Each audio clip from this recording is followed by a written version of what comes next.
Breakfast Bible Bites continues this morning in Psalm 107, verses 13 through 14, where God breaks the bondage of the dark domain.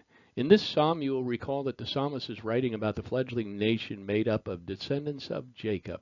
These former Egyptian slaves were on a seemingly endless journey through the wilderness for 40 years in penance for their father's rebellion.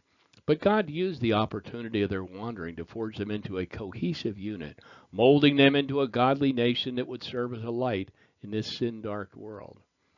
In the desert, they learned to walk in obedience and gratitude through God's continual protection and provision. Reading in verse 13, then they cried out to the Lord in their trouble, and he saved them out of their distress. When they cried out to the Lord in their trouble is a passage that is repeated in 4 of the verses in this psalm. All of the divisions of the psalm, except for the final, God saved them out of their distress when they submitted to his sovereignty. Having finally gained understanding, he saved them out of their trouble. Reading from verse 14, he brought them out of darkness and the shadow of death and broke their chains into pieces. He brought them out from the endless wandering in the darkness and saved them from the calamity which seems to be as gloomy as the shadow of death. He delivered them out of their bondage as if the chains or the manacles that had restrained and restricted them were suddenly broken.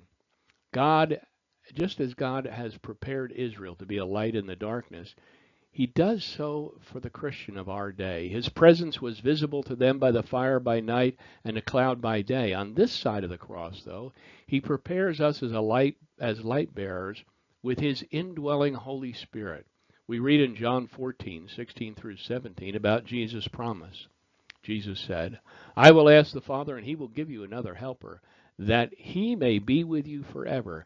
That is the Spirit of truth, whom the world cannot receive because it does not see him or know him. But you know him because he abides with you and will be in you. In John 14:26, we read about our indwelling personal teacher and trainer from the Father.